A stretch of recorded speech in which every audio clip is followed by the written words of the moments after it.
Nikukaribishe, niko Shining Star Heaven Embassy. Na leo tunalo darasa, lakini pia tunazo ndoto 4 zinazosema mtu mwenye roho ya mizimu ataota ndoto hizi 4. Kama una roho ya mizimu inakufuatilia, labda ni mzimu wa babu, ni mzimu wa bibi yako, ni mzimu kutoka upande wa baba yako, ina maana asilimia kubwa mizimu huwa inatoka upande wa baba, kwa sababu damu ya mtu au damu au ukoo unahesabika hususan kutoka upande wa baba. Sasa ukiwa unaona ndoto za hivi, asilimia kubwa lazima ujue ni roho za mizimu ya upande wa baba yako au babu yako inakufuatilia. Ndoto ya kwanza ni ndoto upo kwenye kaburi la ndugu yako. Ndoto upo kwenye kaburi, labda ni bibi yako, ni babu yako, au ni baba yako. Ina maana ni ishara Mungu anakuwa anakuonya kwamba ni roho za mizimu ya ukoo au ya familia inakufuatilia. Ndoto ya pili ni ndoto unachanjwa dawa na mtu aliyekufa au mwanafamilia, au unashangaa ni jitu fulani linakuchanja dawa kwenye kijijini kwenu au kijijini kwenu au sehemu ya kijijini kwenu.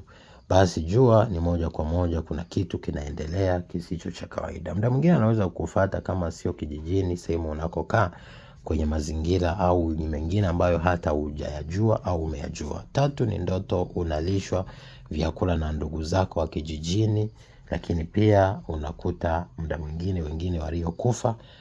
Ukiona hayo, basi jua kuna kitu kinafanyika rohoni, ni roho za mizimu zinakufuatilia kutoka kwenye familia yenu. Lakini 4 ni ndoto unazini na ndugu au na ndugu aliyekufa, maiti au ndugu yako. Basi jua ni roho za mizimu, roho za mashetani, na maana zinaweza kupitia mtu na zimvae ili ziweze kuonesha kitendo fulani ambacho kinakuta kina kuharibia. Lakini pia mwingine anaweza kuvaa ile roho alafu akushambulie rohoni akuibie, au roho zile zinaweza kuvaa mtu alafu zianze kukufuatilia na kukushambulia. Kwa hiyo unachohitaji ni kuelewa, kujua, kufahamu, kutambua ili uweze kujua nini cha kufanya na kushinda.